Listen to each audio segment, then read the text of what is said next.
Would you believe me if I told you that snakes, which were once dreaded for their fierceness and deadliness, have now become the new gold mine? The truth is, millions of snake skins are collected and processed daily inside Indonesia's snake farm. Quite surprising, right? So how is all of it done?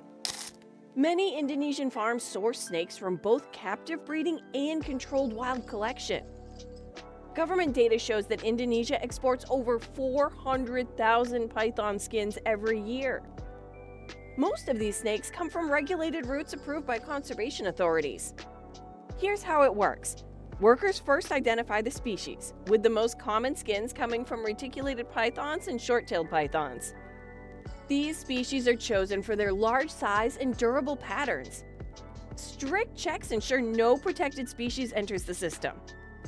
Snakes arrive in plastic containers or secure sacks. Handlers move slowly and stay alert because these animals react quickly when stressed. Not only that, they keep the sorting rooms quiet so there are no sudden aggressive movements. Each snake is weighed, inspected, and logged into a monitoring sheet. When the snakes reach the middlemen, the next stage begins, and it's surprisingly organized. This is where quality control starts. The middlemen operate small collection centers across Indonesia. These centers bring hunters and processing farms together. Their role is simple but extremely important. They sort the snakes based on species, size, and skin quality. Larger snakes bring more money because their skins offer longer cuts. Species like reticulated pythons are the most common in the trade. The middlemen also check for injuries, scars, or infections, because damaged skin affects their market value. After that, they store them in wooden boxes or simple holding rooms until transportation day. This step ensures only snakes with high skin quality get to the next stage, controlled farming and daily care. Thousands of licensed farms operate across rural Indonesia. While many are small family operations with a few dozen enclosures, others are large, holding several hundred snakes. Each snake lives alone in a brick chamber or wooden box. These spaces are dark and cool to match natural conditions. Snakes are solitary animals, so isolation prevents stress and aggression. Workers maintain humidity, clean beddings, and a fresh water supply daily. Feeding schedules depend on the species and size. Most pythons eat rodents, poultry, or fish from local suppliers. Food is delivered with long metal tongs for safety. Veterinarians inspect farms regularly. They check for injuries, infections, and overstocking. This monitoring is important because stress affects snake skin quality. With the animals prepared, the next stage is set in motion. Each snake is handled by trained workers who use calm, steady motions. The goal is to prevent unnecessary stress before processing. Also, licensed facilities follow slaughter rules designed to minimize pain. Once the snakes are ready, workers use clean, sharpened blades with which they create a single cut along the underside. The skin is slowly pulled away in one long sheet. This careful technique prevents tearing, which protects the hide's value. The skin is then rinsed in cool water. This removes blood and debris. Workers check for defects like holes or loose scales as the good skins are moved to the preservation room for salting. The next step is preservation, which prepares the hides for further treatment. Fresh skins spoil quickly without proper care. Workers cover each skin with layers of salt to draw out moisture. This is what the early processing stage entails. The harvested skins rest on wooden racks to drain evenly. This process usually lasts 1 to 2 days. After curing, the skins are rolled and stacked. Salted skins can last several months without decay, allowing farms to gather large volumes before transport. Once the skins are fully preserved, they're ready for the next big step, tanning. Tanneries are where science and craftsmanship meet. Here, skins go through washing drums filled with rotating water. This removes the salt and softens the hide. Chemical baths stabilize the skin fibers, preventing cracking and preparing them for dyeing. The most common method is chrome tanning. This method produces flexible and long-lasting leather. Once tanned, the skins enter finishing rooms. Here, workers polish the scales, smooth the rough edges, and ensure the thickness is standard.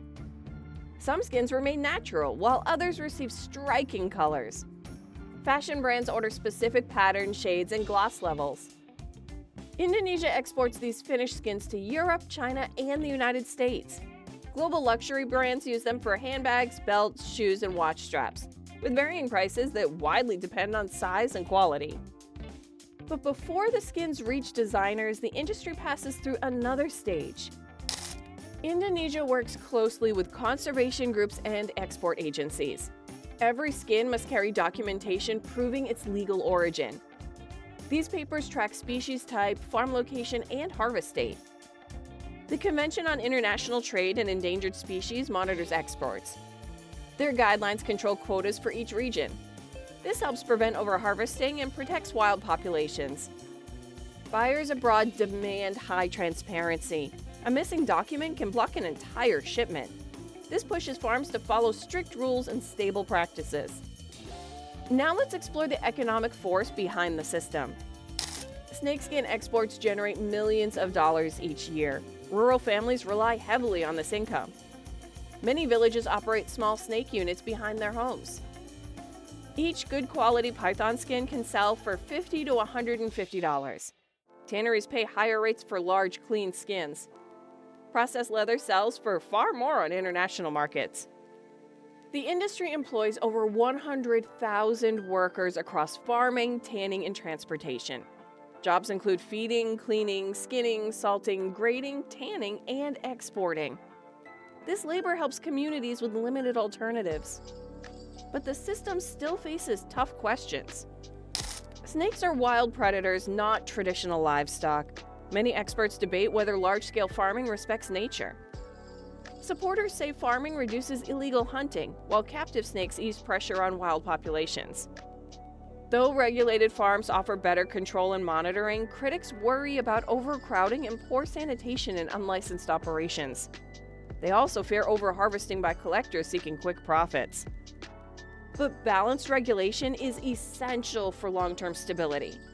Indonesia continues to strengthen its inspection systems and trade documentation. All right, now that we've nailed down those ethical basics, let's pull back a bit and chat about the bigger picture. Exotic leather remains a key material in luxury design.